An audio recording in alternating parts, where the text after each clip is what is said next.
College football in 2007 was pretty wild.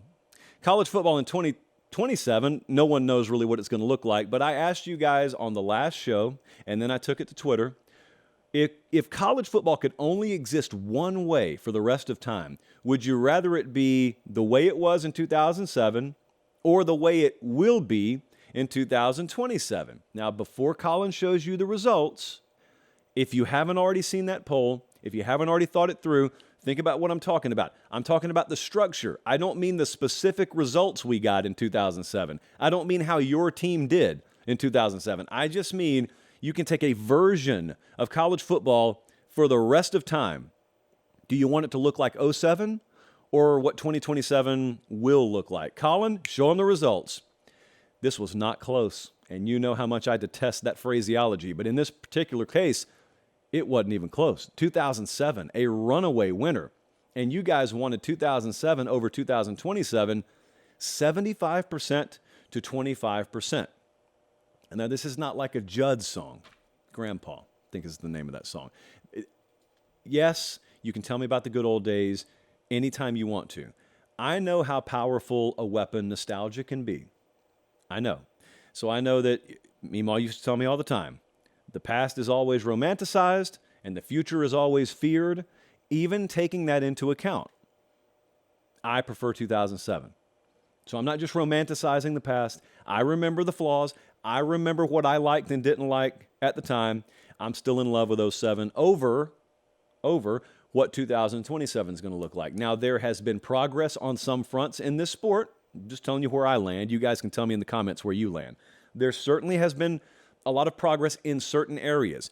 However, you know what I care about, and I know what most of you care about, and if I didn't before, that poll tells me. I mean, this show, this community right here, we love Saturdays, man. We watch the playoffs. We attend the playoffs. We're glued to the playoffs, but we really love those Saturdays. We really love there to be a pretty clearly built wall between the college product and the NFL, even though we probably watch both. It does not particularly turn us on to think about games being played in these lifeless NFL venues. We really love the spirit of on-campus competition.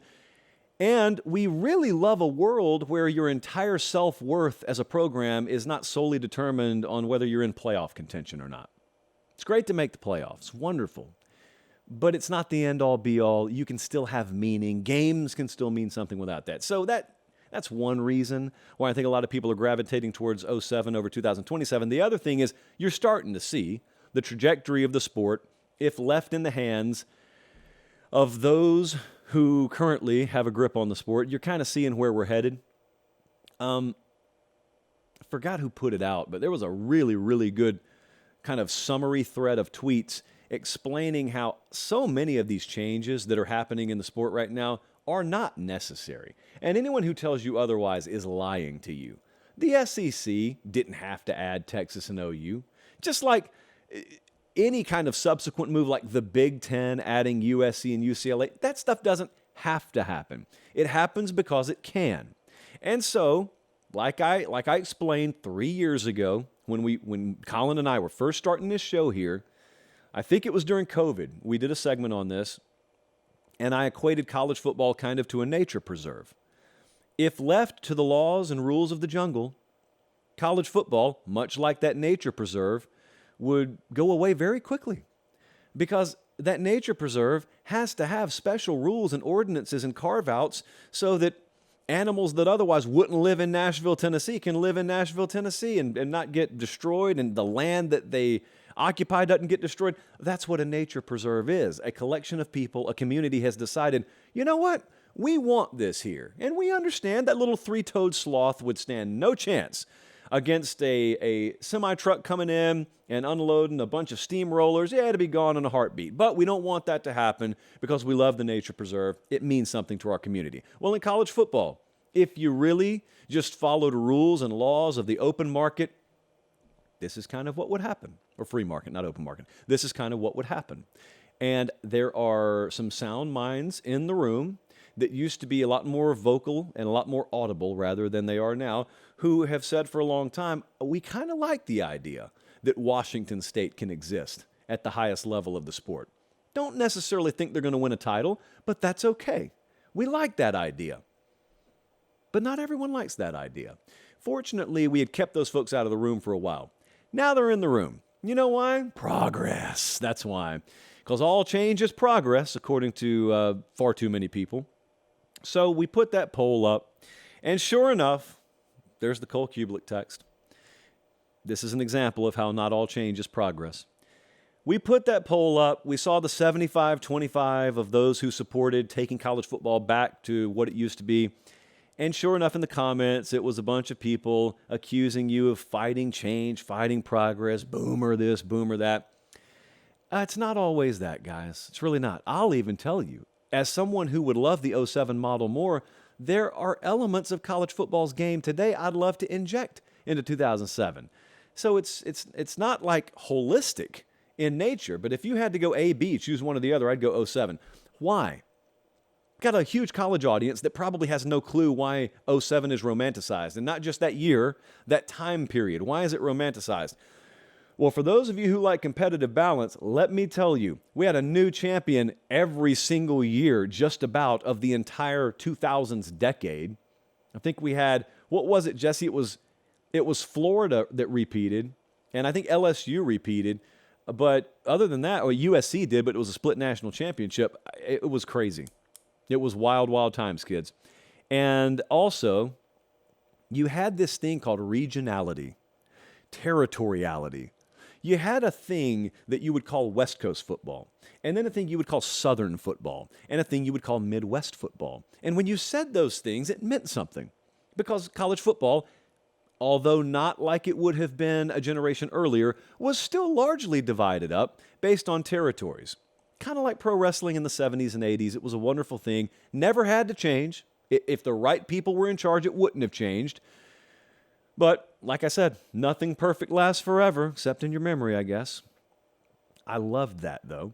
I loved that the public discourse didn't revolve around the postseason.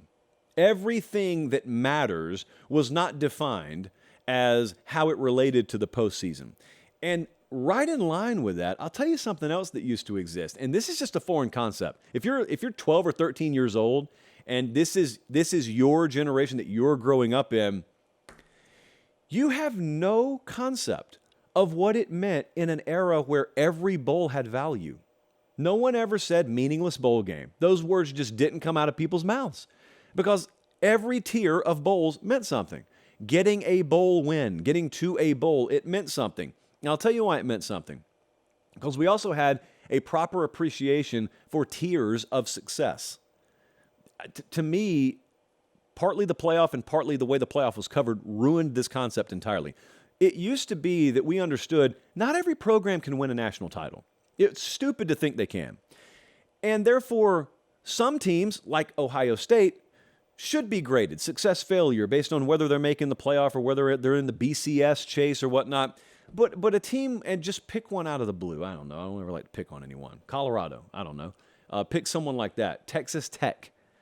Just a normal year for them. 8 wins is good. 9 wins would be fantastic. And you may even flirt with a New Year's Day bowl game, or at the very least a late December bowl game. You may get to go to Florida to play in one. Big deal. Really big deal. Not sarcastic big deal. Like legit big deal. And then comes the playoff era. And there was failure over here, and then there's playoff over here, and the middle ground just disappeared. It evaporated. And if you're not in the playoff, your November games are meaningless, and your bowl game is meaningless, and guess what happened to the players? They didn't start opting out before that. I think history will misremember that. Players didn't start opting out until some of the adults in the room irresponsibly started telling those kids, well, if you're not in the playoff, your bowl game doesn't really matter. You know, your late season game doesn't really matter. Well, those kids did a crazy thing. They listened, and they believed you, and they started to opt out.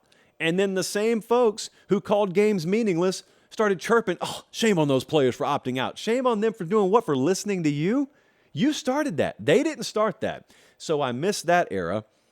I also saw several of you in the comments say, I hated the BCS at the time, and now I'd give anything to go back to it. That's me. I know how you feel. I claimed to hate the BCS at the time. I thought I had a better way. And I still think there's a world where you go playoff, but you just cover it differently and you still maintain the sanctity of certain other compartments of the sport and the playoff works okay, but that's not the way it worked out. And there are a lot of people to blame for that, but that's not the way it worked out. I'll tell you the perfect world, which I didn't present as an option. The perfect world would be to blend the best of both. And so I never thought the BCS was a bad thing. I thought that I could do better, but the one thing I remember always thinking, I remember when I was younger, I used to listen to Colin Cowherd's show a lot when he was at ESPN because he was the only one that taught college football nationally up there. It's what turned me on to him. And I remember one day so vividly, I was probably working in the sample department down at David Rothschild Company in Columbus, Georgia. And I remember one of the themes that he hit on one year when he was talking BCS is he said, why does everyone think that just because people are upset, it means something has to change? Why are there so many folks who think if someone's complaining, there's a problem that has to be solved, and it has to be solved to the point that it shuts them up? This was so brilliant in its simplicity, and it's as true today as it was then. People being mad at the end of a college football season does not always mean you have a problem. Quite the opposite. You can't have an ending to an ultra-popular thing where competition is involved without someone being mad. You have failed mightily in one way or another if everyone's happy. How could you ever script? Forget letting competition play out. Pretend this is pro wrestling. How could you script an ending where everyone is happy? You can't do that. And much less in real life could you ever have that happen. So I remember thinking that then. But enough people complained, and then enough people on the other side who were scared of their own shadow looked around and said, uh-oh, people are mad. That means we got a problem. We got to fix it. Oh, also, added solution.